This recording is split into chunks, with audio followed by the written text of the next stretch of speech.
Kang, ini ada yang nanya lagi. Satu, ini ada 3 pertanyaan nih sekaligus, biar gampang lah ya. Satu, Kang, kalau kita pasang susu, itu sah nggak sih buat sholat di hukum Islam? Yang kedua, ini masalah keris nih. Kang, kalau misalkan saya punya keris terus nggak dirawat, nah itu efeknya, efek negatifnya atau apalah gitu, itu masuk nggak ke keluarga atau badan saya gitu lah. Poinnya begitu, Kang. Nah, terus yang ketiga nih, maaf Kang, izin nanya, ada nggak amalan atau ayat Al-Quran yang untuk zikir harian? Karena suami saya lagi di berhubung masalah ekonomi, down lah ibaratnya gitu. Susuk ya Mas ya.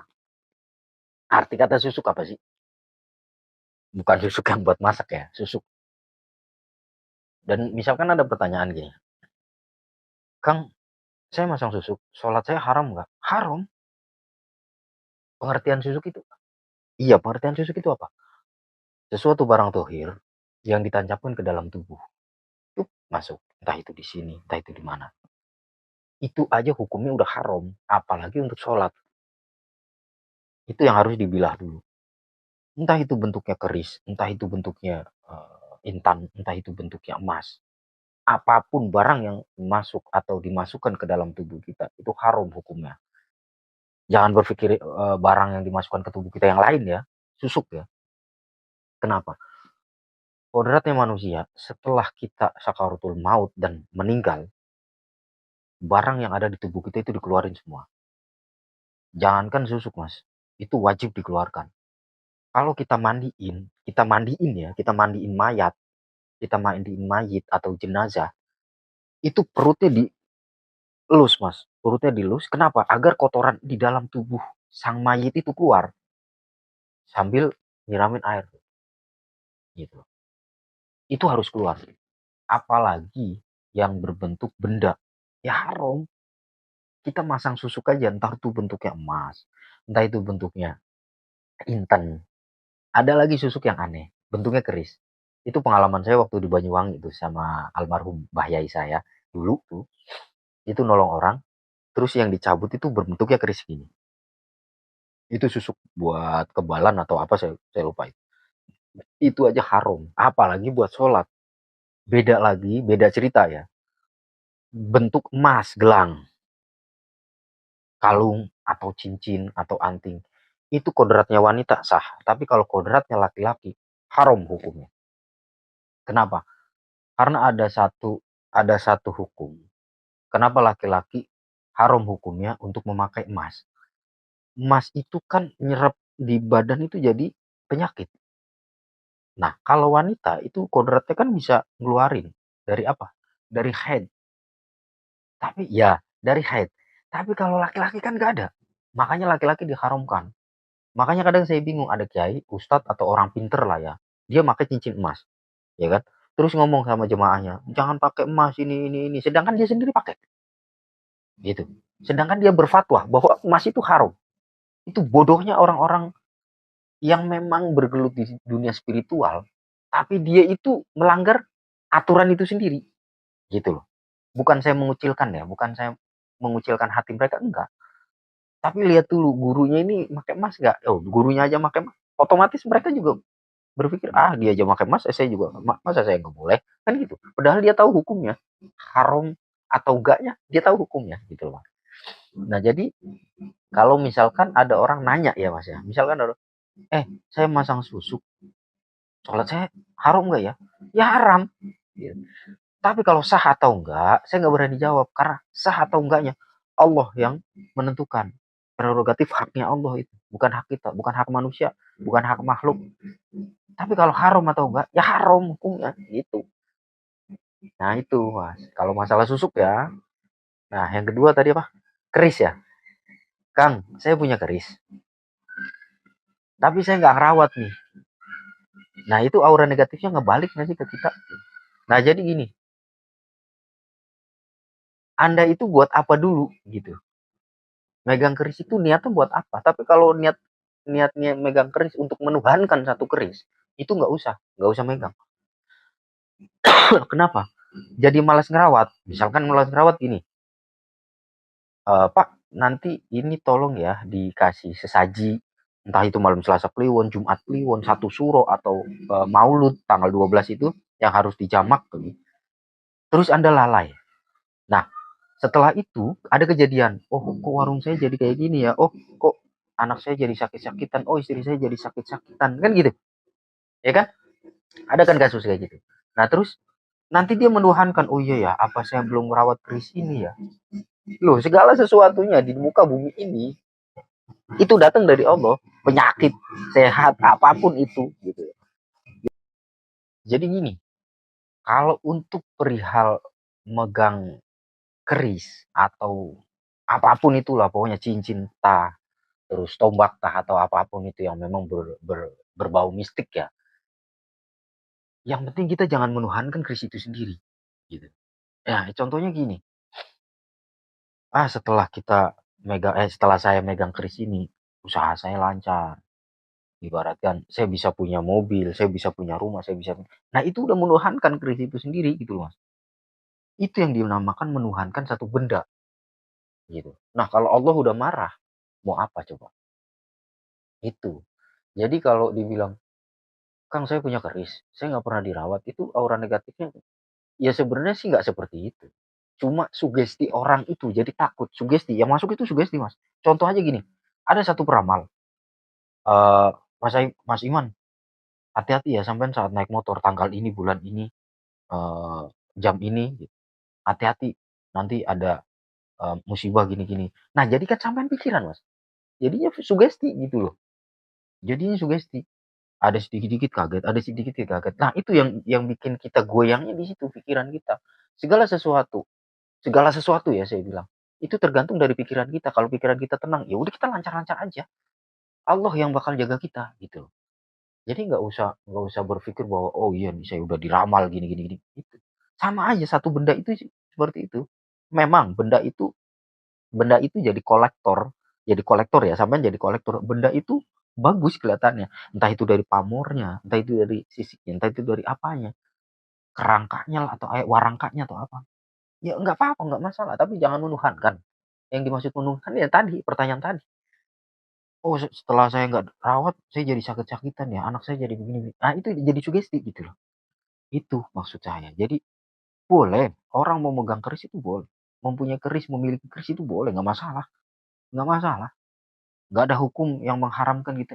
Yang hukum yang mengharamkan menuhankan satu pakem itu sendiri gitu loh. Itu maksud saya. Nggak masalah megang keris apa, nggak masalah. Yang penting sederhana aja, sewajarnya aja ngerawat keris itu sewajarnya aja, nggak usah dituhankan keris itu. Itu. Makanya saya pribadi nggak menyarankan orang itu memegang keris. Tapi jujur saya pernah dititipin sama seseorang, seseorang itu meninggal.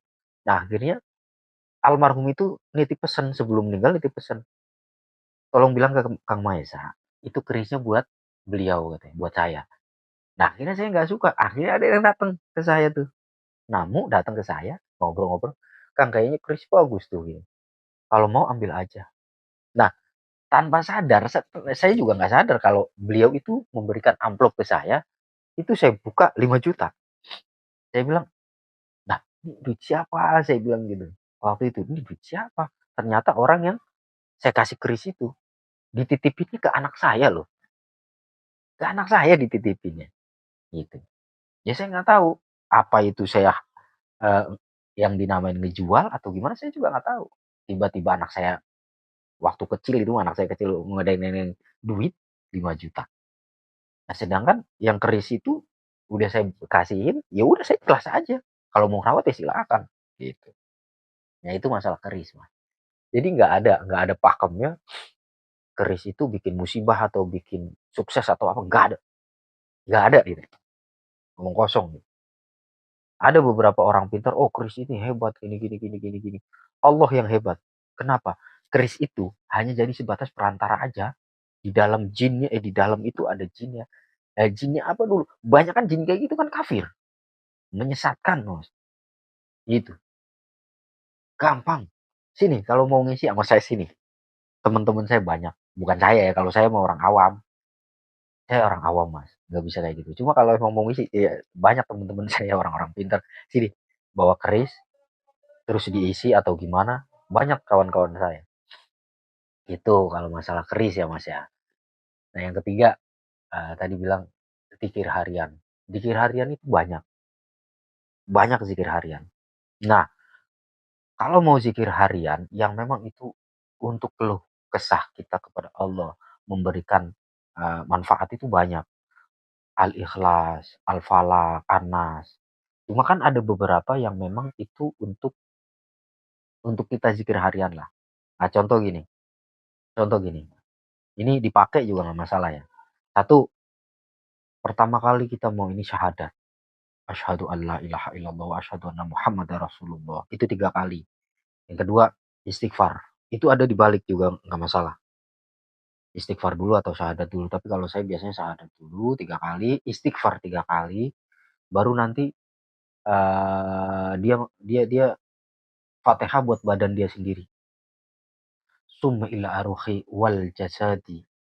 Namanya siapa? Binnya siapa? Gitu. Nanti Fatihah. Fatihah 1 kali, Fatihah 3 kali, nggak masalah. Nah nanti ada stepnya. Satu, membaca Fatihah 11 kali. Alam Nasroh 11 kali. Terus setelah Alam Nasroh, sampean baca ya Allah, ya Allah, ya Allah, ya Allah. Ya, ya Allah 500 kali. Terus ya Latif, ya Latif, ya Latif, Maha Lembut, yang Maha Lembut. Itu 500 kali. Ada lagi, satu lagi